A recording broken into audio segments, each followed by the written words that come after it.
कौन बनेगा नेता। नगर निगम के चुनाव पास आने वाले थे। पूरे कानपुर शहर में टिकट को लेकर मारामारी शुरू थी, लेकिन सबसे ज्यादा चर्चा में वार्ड नंबर 40 की सीट थी। वो इसलिए क्योंकि इस बार वहां की सीट महिला के लिए आरक्षित थी। अब सवाल ये था कि चुनाव लड़ेगा कौन। इससे पहले ठाकुर साहब वहां से पार्षद थे और इस बार उन्होंने अपनी पत्नी सीमा ठाकुर को टिकट दिलवाई और ठाकुर साहब की शान के कारण सीमा जी ने 20,000 वोटों से चुनाव जीत लिया। अरे बधाई हो सीमा भाभी, अब तो आप वार्ड की पार्षद बन गई हैं। अब तो हमारे काम आप ही करवाएंगी। अरे ये तो सिर्फ नाम की पार्षद बनी है, वो तो महिला सीट आ गई, वरना पार्षद तो मुझे ही बनना था। अब भले ही चेहरा इसका होगा, लेकिन पावर तो मेरी ही होगी। अरे वाह भाई साहब, क्या दिमाग लगाया है आपने भी। आइए आप लोग, खाना लगा दिया है सबके लिए। सीमा जी पार्षद बन चुकी थी, फिर भी उनकी एक ना चलती। सारे काम ठाकुर साहब खुद ही संभाल लेते और जहां जरूरत पड़ती वहां सीमा जी का अंगूठा लगवा लेते।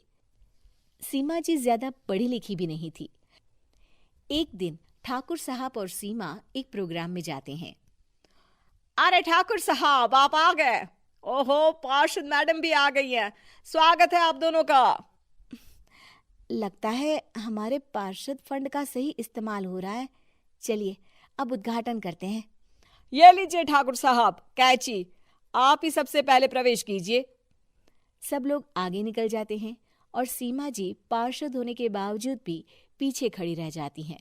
वो देखती हैं कि वेलकम बोर्ड पर उनका नाम है, लेकिन महिला होने के कारण कोई उनका सम्मान नहीं कर रहा। अगले दिन एक आदमी उनके घर आता है। अरे ठाकुर साहब नमस्कार।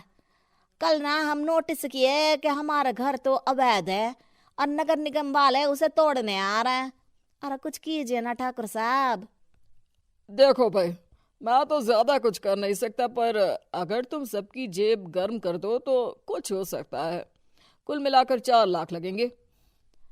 अरे 4 लाख ठाकुर साहब? अरे भाई, मैं अपने लिए नहीं मांग रहा हूँ। दरोगा है, इंजीनियर बाबू है, बड़े साहब है, सबको देना पड़ता है ना थोड़ा थोड़ा। बोलो है मंजूर? तभी वहां अचानक सीमा जी आ जाती हैं। अरे ये आप क्या कर रहे हैं? पहले इन्हीं लोगों से तो आपने वोट मांगे, अब इनसे ही पैसे ले रहे हो। अरे चुप रहो तुम, तुम्हारा काम है सिर्फ अंगूठा लगाना, तुम वही किया करो। मुझे दूसरे काम तुम मत सिखाओ, समझी? और तुम ना जाओ, अब पैसे लेकर आओ, वरना जेसीबी किसी भी वक्त आती होगी। सब कुछ ऐसे ही चलते रहता है। एक दिन सीमा जी और ठाकुर साहब को एक लोकल मीटिंग में बुलाया जाता है।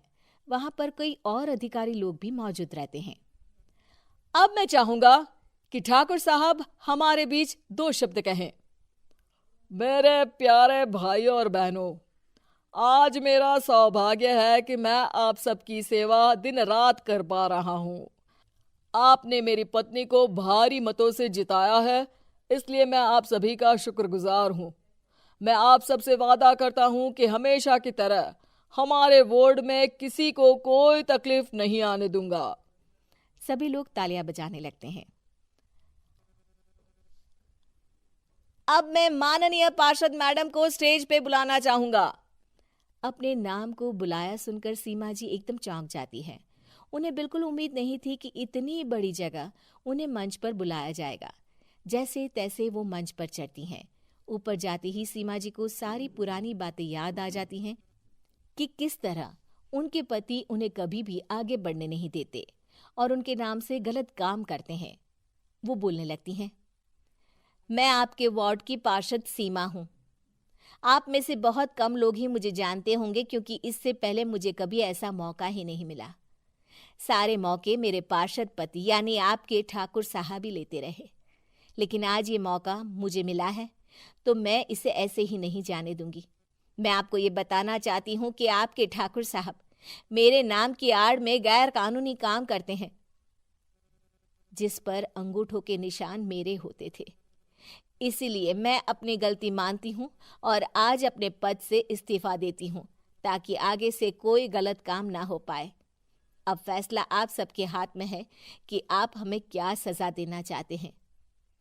सीमा जी की बातें सुनकर ठाकुर साहब के चेहरे का रंग उड़ जाता है और वो शर्म से मुंह नीचा करके वहां से चले जाते हैं और पद से इस्तीफा देकर ही सही सीमा जी अपने आप में आत्मविश्वास महसूस करती हैं।